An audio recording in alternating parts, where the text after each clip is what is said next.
Khloe Jeong and I were childhood sweethearts, but we spent a lifetime resenting each other.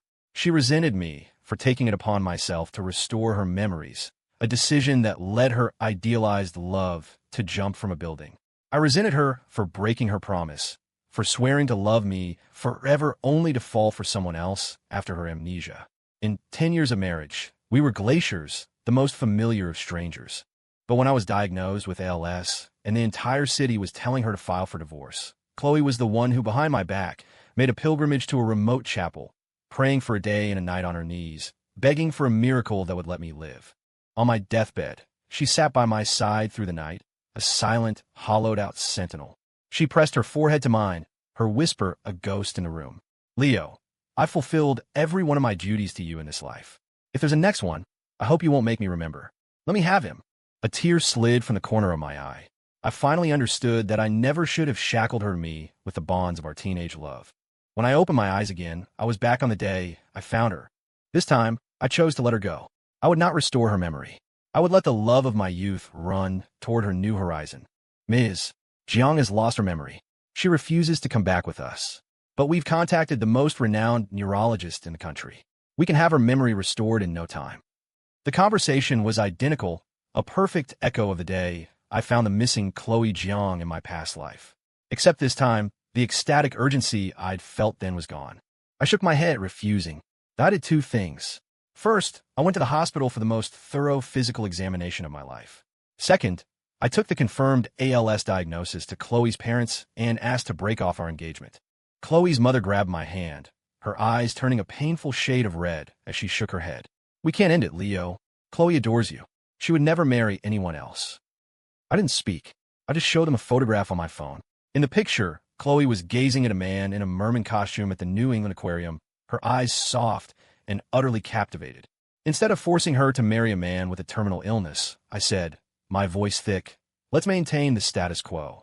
Let her be with the person she loves. I don't want to be a burden on her anymore.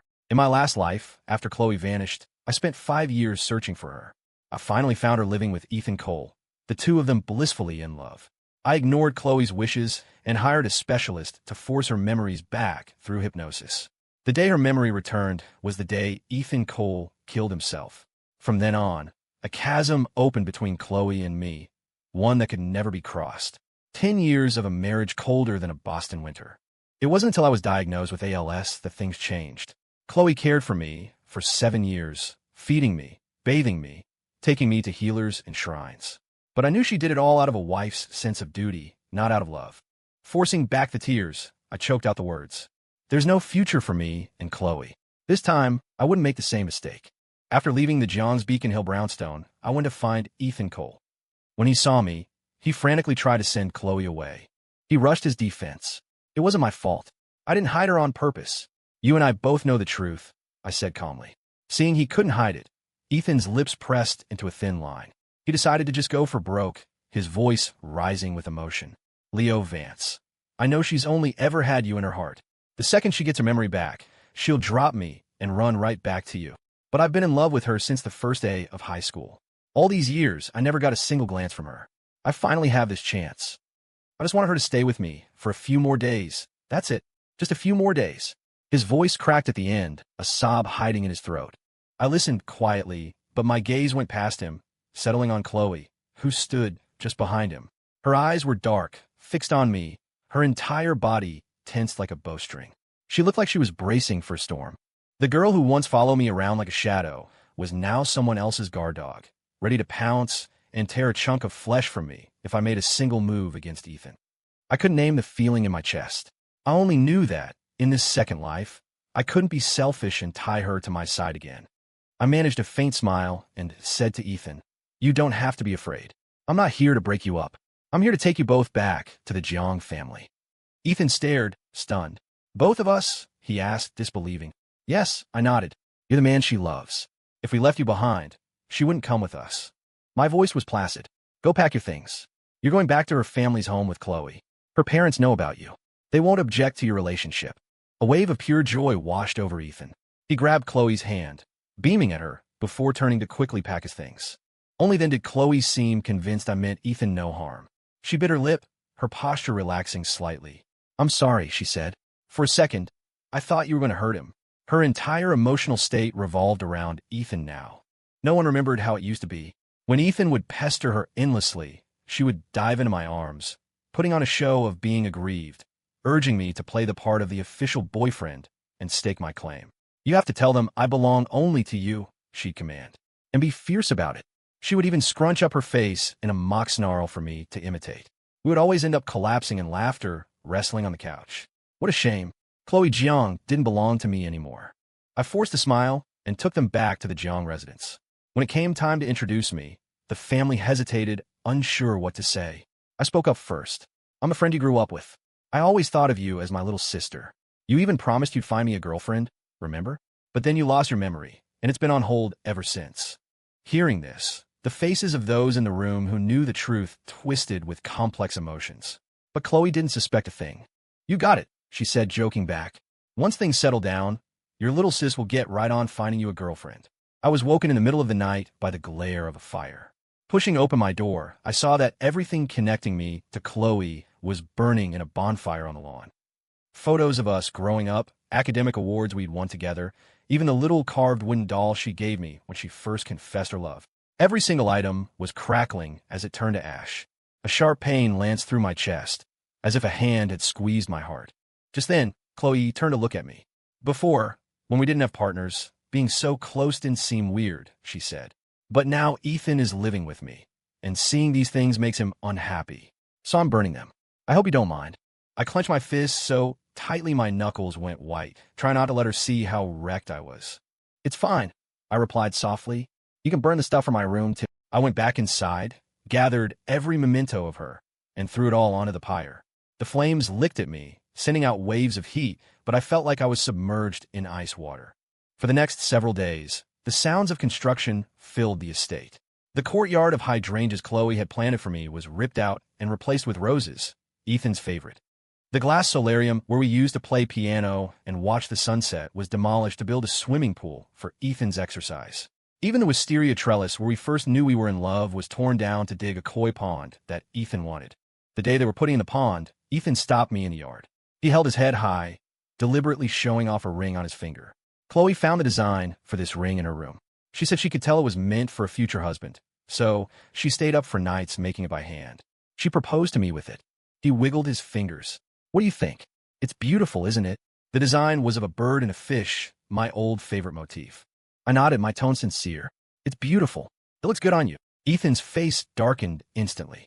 But I don't like it. He stared at me, his gaze sharp. We both know who this design was really for.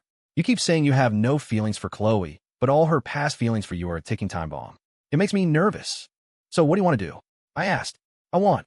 Before he could finish, Ethan suddenly lunged sideways, throwing himself into the muddy, freshly dug pit for the koi pond. A powerful shove sent me staggering to the side, and I collapsed on the ground. A piercing pain shot through my ankle. My palms scraped against the gravel, a raw, burning sensation spreading on my arms.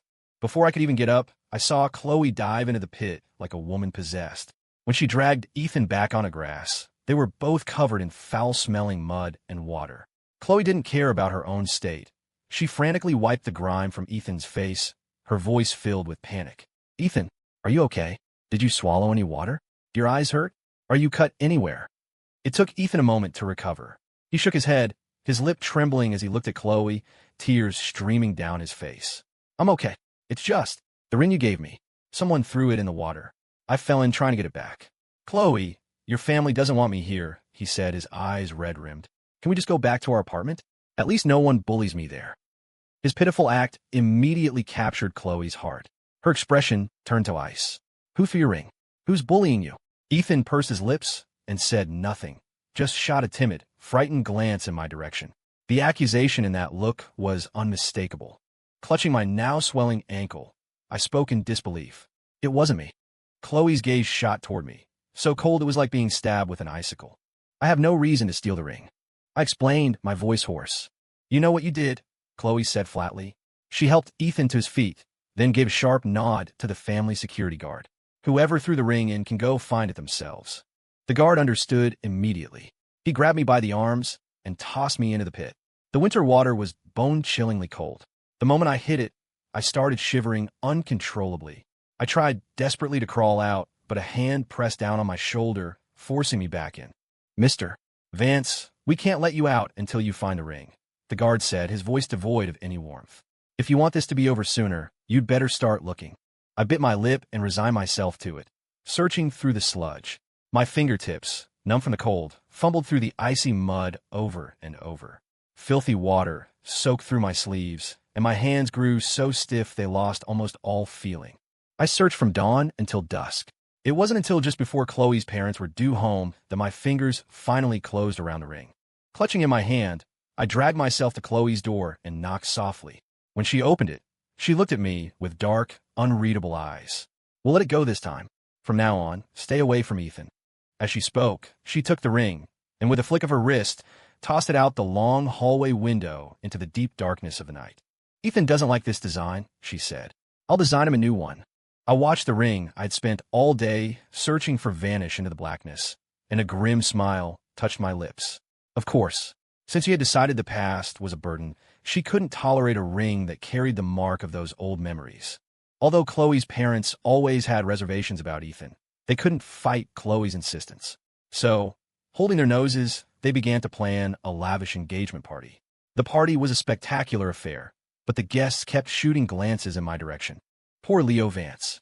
The woman he searched heaven and earth for is marrying someone else. They were childhood sweethearts, perfect for each other. We all thought they were endgame. Who could have predicted this? If I were him, I'd have slapped that trashy couple. I can't believe he even has the heart to show up. Just then, Ethan, dressed in a designer suit, walked to the center of the ballroom. Khloe held his hand, the adoration in her eyes practically spilling out. Everyone, she began, clearing her throat, her voice shedding its usual casual tone for one of cool seriousness. I'd like to formally introduce you to... Before she could finish, the lights in the ballroom flickered twice and then went out completely. In the total darkness, the sound of crashing tables mixed with the screams of the guests. The scene descended into chaos. I instinctively backed into a corner, but a hand suddenly gripped my wrist. A cloth reeking of a chemical smell was clamped over my mouth and nose. The world started spinning. I struggled wildly. But in the final moment before my consciousness faded, all I could hear were deafening screams. I don't know how much time passed. Through the fog, I heard Ethan's hushed, furious voice. Damn it. Who told you to make a move at the engagement party? I only told you to kidnap me and frame Leo Vance. Who told you to bring him along too? Idiots. Even if you faked it perfectly, you're not getting the rest of your money now. You've ruined my entire plan. My mind slowly cleared, and I pieced it together. It was another one of Ethan's schemes to frame me, but this time, it hadn't gone according to his plan. As I had struggled earlier, I felt a gun holster on one of the men's waists. These weren't the petty thugs Ethan would have hired. What made my blood run even colder was that the leader's voice was familiar. I recognized it as the CEO of a rival company that Khloe had recently driven to the brink of bankruptcy in a corporate battle. After a long while, the kidnapper finally made a video call. Ms. Jiang, you have a choice. One is the former lover you grew up with for 20 years. The other is the man you fell deeply in love with after losing your memory. Who will you save? Khloe maintained a calm facade, but when her eyes fell on a red mark on Ethan's face, she lost her composure. You touch one hair on Ethan's head, and I'll make sure every single person at the Monroe Group goes down with you. I closed my eyes. They suddenly burned with an uncontrollable sting, tears slipping silently from the corners. There was nothing to hope for. I should have known who Khloe would choose. The kidnapper burst into laughter. Did you really think I was going to give you a choice? As soon as he said it, I was dragged into a large glass tank, my body pressed tightly against a warm one next to me. The tank was then thrown violently into the sea, sending up a massive splash. Rocks were tied to the bottom, and we were sinking fast. I quickly pulled out a small, heavy key I kept on me, gripped it tight, and slammed it against the glass. The current rushed in, and shards of glass tore my arms and legs. I clenched my jaw, dragged the unconscious Ethan out of the broken tank, and fought my way toward the surface. I was nearly exhausted by the time we broke through the waves. But I couldn't stop. I pushed Ethan onto a piece of floating driftwood, my fingers tapping his shoulder lightly. You have to live, I whispered. If you live, her obsession in this life will finally have found its home. I was pushing the driftwood toward the shore when it happened. My damals flavet up. My arms went completely numb. Powerless, I began to sink into the deep sea. Gazing up at the shimmering surface of the water, I slowly closed my eyes. Fine, let in like this. Just before my consciousness faded completely, I thought I saw someone reaching for me with all their might. Was it a hallucination?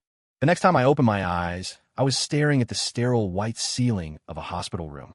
A nurse rushed over, her voice excited. Oh, thank goodness. You're finally awake.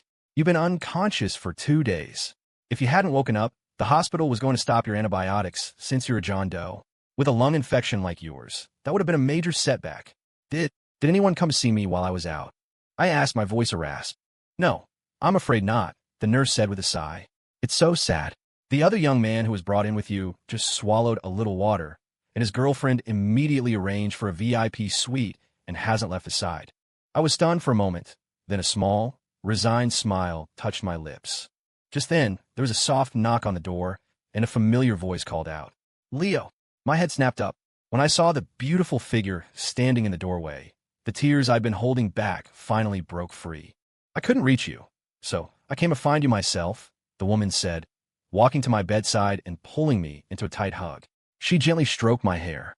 Come on, let's go home, Leo. My sister, Maya, and I boarded a helicopter. The private jet climbed above the clouds, flying decisively toward a foreign country. I wiped away the last of my tears and gazed out the window at the endless sky, saying a silent farewell in my heart.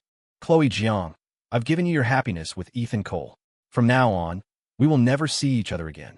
The talk of the hospital was that the famous Khloe Jiang had flown in medical experts from around the world just to ensure Ethan Cole had no lasting psychological trauma from his near drowning. After his final evaluation, Ethan cheerfully suggested he and Khloe share an apple. Khloe's voice was tinged with a pleading sort of weariness. It's bad luck to split an apple, Ethan. I don't want to be split apart from you. The moment the words left her mouth, an unrelated memory flashed through her mind. It was a beautiful, sunny day. A gentle breeze rustled the wind chimes by the window, carrying the scent of wisteria. A boy took a bite of the apple slice she offered him, savoring it, then casually popped the other half in her mouth. By the time her and the memory realized what she'd eaten, her heart shattered. It's bad luck to share fruit. You want us to be separated? The boy in the memory stared at her, his eyes wide at her dramatic reaction.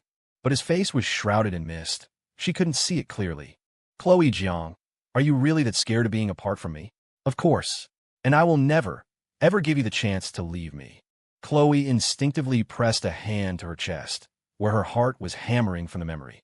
The version of herself in that vision cherished the boy with an almost obsessive tenderness, as if letting go of his hand would mean spending the rest of her life drenched in a rainstorm that would never end. A sense of panic began to rise in her.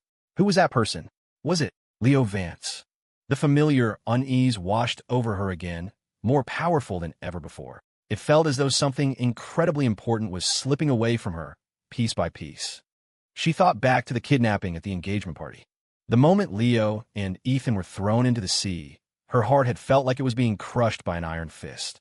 She hadn't had time to think. Her body had simply reacted, diving into the water after them. She had seen Leo pull Ethan to the surface, push him onto a piece of driftwood, and then, like a kite with its string cut, sink straight into the depths. Logic told her to save Ethan first. He was her fiancé. Saving her beloved was the right and obvious thing to do. Leo had his family's people around. Someone would save him. He wouldn't die. But as her body drew closer to Ethan, instinct grabbed her hand and forced it to reach toward that bottomless, dark blue expanse where Leo had disappeared. This wasn't right, Khloe told herself. Even if they were childhood sweethearts, even if her parents and Leo himself had said he only ever saw her as a sister, Leo shouldn't be this important to her. But what if? What if the person in that sudden memory really was Leo? Then who exactly was he to her? Khloe shot to her feet. The chair scraped loudly against the floor behind her. Meeting Ethan's confused gaze, she pursed her lips. I'm going to check on Leo. She'd only taken 2 steps when she felt a tug on her sleeve. Khloe looked down into Ethan's reddened eyes. Khloe, if you go find him, does that mean you don't want me anymore? She didn't understand his sudden distress, but she softened her voice anyway. Don't be scared. I just need to ask him about something. Was Khloe remembering something? If she really wanted to see Leo, would she still be as good to him as she was now? He couldn't bear to think about it. He could only knit his brow, his voice trembling. My head. It really hurts. Khloe saw through his act almost instantly, but she went along with it, letting him pull her into an embrace. She patted his back gently while pressing the call button for the nurse. This little drama had played out several times already.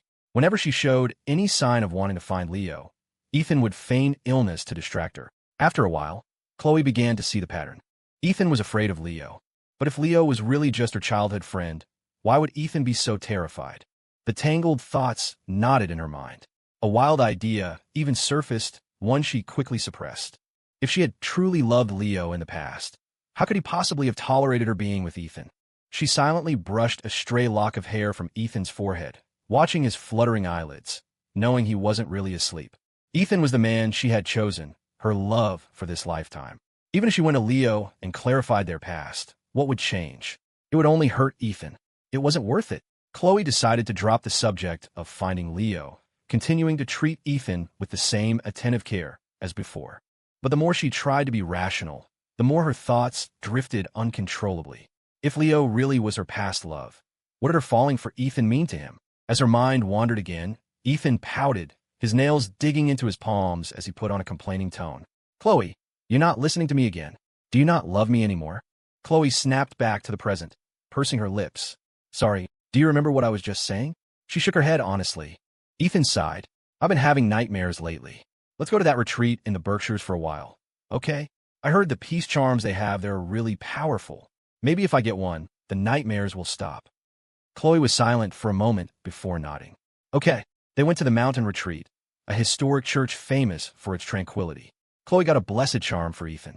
According to the local tradition, for the blessing to be complete, the person giving the charm had to hang it themselves from the highest point of the nearby cliff. "I'll be back safely," she said, patting Ethan's shoulder reassuringly. Khloe placed the charm string between her teeth, checked the safety harness around her waist, and began climbing the wet, slippery cliff face with her bare hands. At 30 feet up, she could still hear Ethan's words of caution.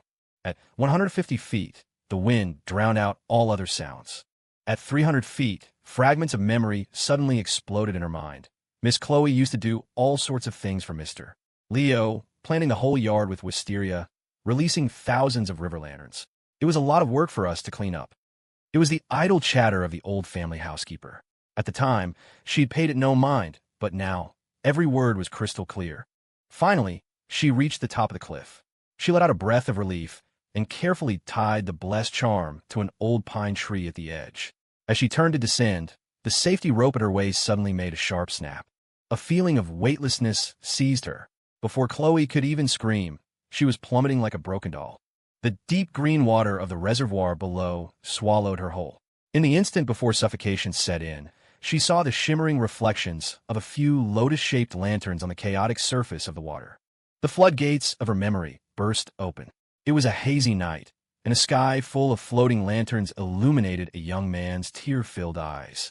Thousands of lanterns drifted on the water, forming a flowing river of silver. "You always said your birthday was at the start of the month, when you couldn't see the moon." The boy's voice choked with emotion. "From now on, it doesn't matter if there's no moon. I'll give you a galaxy." She reached out to wipe away his tears, the warmth of his skin searing her heart. Khloe struggled desperately in the water, not for air, but to push through the fog and see that face clearly. Her head felt like it was being pierced by 1,000 needles at once. The pain made her curl into a ball, but she refused to let go of that sliver of clarity. After a long, long time, just before her consciousness faded completely, she finally saw him. Those eyes, smiling through tears, belonged to Leo Vance. "Leo," she murmured. As the water closed over her, all her buried memories came rushing back like a tidal wave.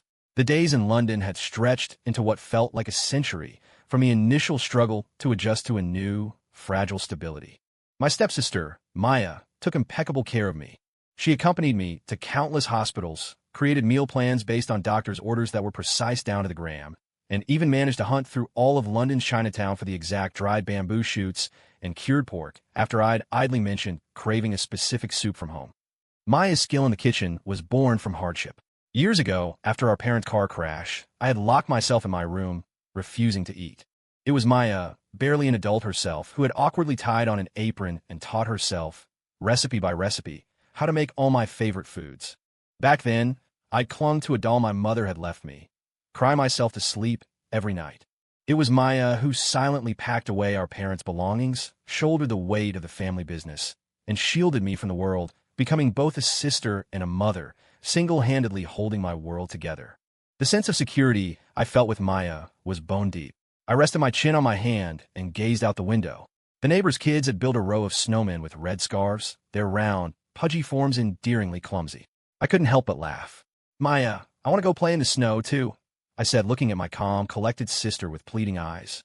Maya never restricted my freedom, but every time I went out alone, the worry she tried to hide in her eyes made me feel guilty. "I feel really good today," I added quickly. "If you're not busy, will you build a snowman with me?" Maya put down her glass of milk, a soft smile spreading across her face. "Okay." As I bolted for the door, she suddenly grabbed the collar of my coat and yanked me back. "Put your scarf on."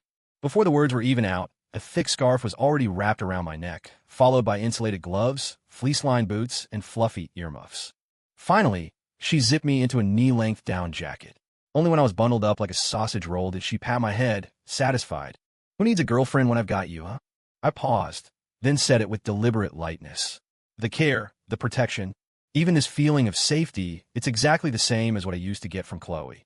She looked at me intently, her eyes deep and mysterious, but a faint smile played on her lips.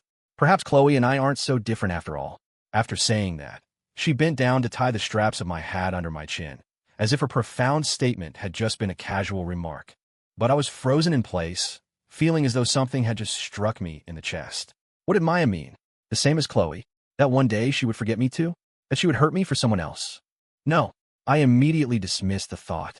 Maya wasn't Khloe. She would never do that. But her cryptic comment still left me feeling unsettled. She was always like that, speaking in riddles, leaving me to guess her meaning. I stomped out into the yard, grabbed a snow shovel, and jabbed it in the ground a few times, pretending the snow beneath my feet was Maya's enigmatic face. Clang! The shovel suddenly slipped from my grasp and fell with a dull thud. I bent to pick it up, but my arm froze mid-air, refusing to move. Before I could call out, I was enveloped in a warm, soft embrace. Leaning against Maya, I could hear the steady, strong beat of her heart, a reassuring rhythm. ALS. The doctors called it an incurable disease, one that could only be managed with medication and care. The muscles weaken, stiffen, and atrophy until eventually you feel frozen in ice, where even breathing is a luxury. Lying in bed, I watched Maya tuck me in. I still had the presence of mind to joke. It was too cold outside. It froze me solid. Maya leaned over me, her voice trembling slightly. "That's right.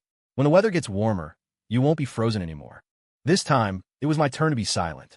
After a long moment, I spoke softly, my tone serious. "Maya, in my condition, I'm not fit to be anyone's husband, and I'm definitely not fit to be anyone's lover." It was a gentle refusal of a love I could no longer bear the weight of. But Maya simply lifted her head, leaned closer, and looked directly into my eyes. The emotion churning in their depths was so intense it startled me. I had been oblivious for so long. Her expression suddenly softened, her tone as calm as if she were discussing the weather. "To me, if you choose me as your sister, I'll care for you as family. If you choose me as your partner, it only means adding a wife's love on top of a family's devotion. It's not so different." She paused. "It's just that I'm greedy. I want to hold more than one place in your heart." "Leo, don't say no just yet," she pleaded, her eyes filled with a careful hope. "You have to at least let me try. Let me see if I can do it." Khloe Jiang was rushed to the hospital after her fall from the cliff, and miraculously, her life was saved. But the doctors were baffled. Her vitals showed she was out of danger, and her brain activity was unusually high, not at all consistent with a coma patient. Yet she showed no signs of waking up. Her parents rushed to the hospital. Seeing their daughter lying motionless on the bed, they couldn't stop themselves from lashing out at Ethan, who was keeping vigil by her side.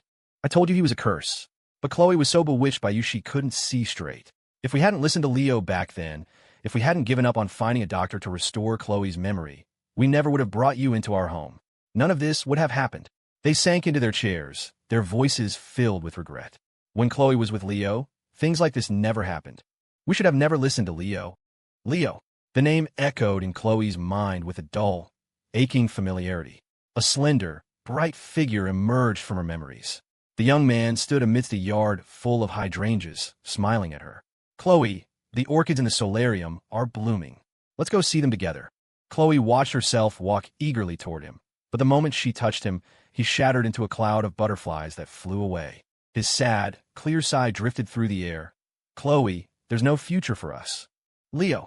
In the hospital room, Khloe's eyes flew open. Her cry tore through the silence. Khloe, you're awake. Ethan was ecstatic at first, then burst into tears. You're finally awake. If you hadn't woken up, I don't know what I would have done. Your parents would have hated me for the rest of my life, and I would have died of guilt. I never should have let you go hang that charm for me. It's all my fault. Khloe listened quietly, her gaze fixed on the face of the man she had treasured during her amnesia. Her voice was hoarse when she finally asked, "Where is Leo Vance?" Ethan froze, then bit his lip, making one last-ditch effort to poison her against him. "You're still asking about him? You've been in the hospital for so long, and he hasn't come to see you once. That's the kind of man he is. He's there for you when you're on top, but the second you're down, he's nowhere to be found. Why would you even think about him?" "If you ask me, he's not that kind of person." Khloe cut him off, her brow furrowed, her tone one of unshakable certainty. She knew what kind of person Leo was better than anyone. "He's not visiting because he's angry with me." Remembering all the things she'd done to Leo while her memory was gone, she felt as if an iron clamp were squeezing her heart, suffocating her. Almost frantic, she threw back the covers and strode toward the door. Ethan grabbed her from behind, holding her tight. No matter how slow he was, he could see the clarity in her eyes. He knew she remembered. It was happening again. The moment Leo Vance appeared, there was no room for anyone else in her eyes. He couldn't accept it. He choked back a sob, lowering himself. "Khloe, I'm sorry. I was wrong about Mr. Vance. Maybe he had a good reason for throwing my engagement ring. And the kidnapping at the party. It wasn't his scheme. Just, your injuries are still serious.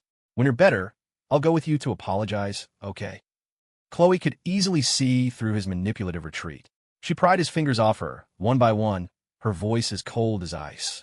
"The people who kidnapped us at the party were not hired by Leo. If he truly wanted to hurt you, he wouldn't have saved you when you were both thrown into the ocean. He nearly drowned because he was saving you." She closed her eyes, a hint of impatience in her voice.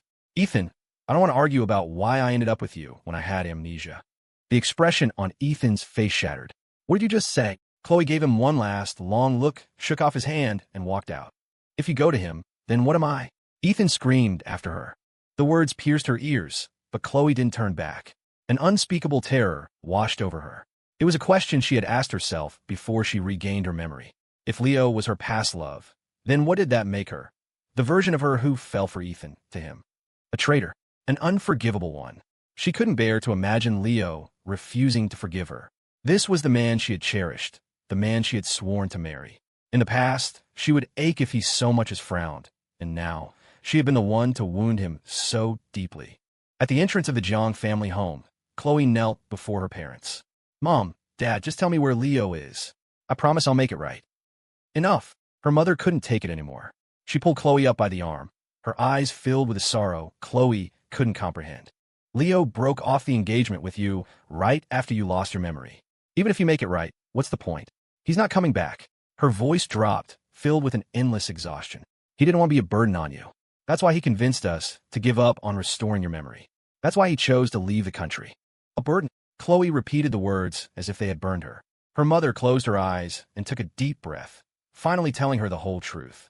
"Leo didn't want us to tell you, but you deserve to know the sacrifice he made. Right after we found you, he was diagnosed with ALS. He came to us with the diagnosis to end the engagement. He said that right now, your heart only had room for Ethan Cole. He said that while you still didn't remember him, it was best for him to leave and let you two be happy. He didn't want to drag you down for the rest of his life." A deafening roar filled her head, like a thunderclap right next to her ear. Khloe froze, her eyes vacant. "ALS. Let them be happy." The words were like ice-coated needles stabbing into her heart. The phantom smell of a bonfire seemed to rise from her blood, seeping into every limb. Her heart felt like it was being torn in two, the pain so intense she could barely stand. How could he? Leo had promised her forever. The world spun. Her vision went black, and she tumbled down the front steps of the house. In the last moment before she lost consciousness, she gazed at the shallow koi pond in the yard and had the distinct, hazy feeling that it was supposed to be filled with hydrangeas. The next time I saw Khloe Jiang was on a day I went to the clinic to pick up my medication. She was much thinner, with faint, bluish circles under her eyes, a clear sign of many sleepless nights. "What are you doing in London?" I asked, glancing behind her. Aren't you here with Ethan? Where is he? Chloe's eyes widened, as if she had heard something excruciatingly painful. Leo, I came to apologize to you. Seeing her expression and hearing that familiar name, it took me a second to process it. She remembered, but I didn't understand why she was here apologizing. By all accounts, she should be living her happily ever after with Ethan. I was silent for only a moment before shaking my head gently. You don't have to apologize to me. I know how important Ethan is to you. I said, my voice calm. So, when I decided to let you two be together, I never planned on holding any grudges. Chloe's mouth opened, but no words came out. She instinctively reached for my wrist. Leo, you're just saying that to hurt me, aren't you? You hate that I chose Ethan when I lost my memory. You're angry that I blamed you and hurt you for his sake. So you're saying this to make me miserable, to watch me suffer, right? At that moment, all the apologies she had prepared vanished, replaced by an overwhelming panic. But before her hand could even touch the sleeve of my coat, it was swatted away by a force from behind me. Khloe Jeong, how dare you show your face here? Maya's voice was frigid, her gaze like ice. I saw the danger in her eyes and quickly took her hand, looking up at her with a pleading smile. Maya, is the car ready? We should go. I started to lead Maya away, then glanced back at Khloe, my tone laced with a weary finality. Khloe, I'm really not angry with you, and I don't need your apology. You and Ethan living a happy life together. That's the best reward you could ever give me. And I meant it. In my past life, when I was diagnosed with ALS after we were married, it was Khloe who stayed with me, who cared for me. Even if it started as a sense of duty, she was by my side until the very end. Many of the choices I made in this life were to repay that debt. Since I was the one who chose to let her go, there was no room for resentment. I was content with my life now. I didn't want it to be disturbed. On my wedding day with Maya, we received gifts from Chloe's parents and other friends, along with an anonymous, monumental transfer of assets.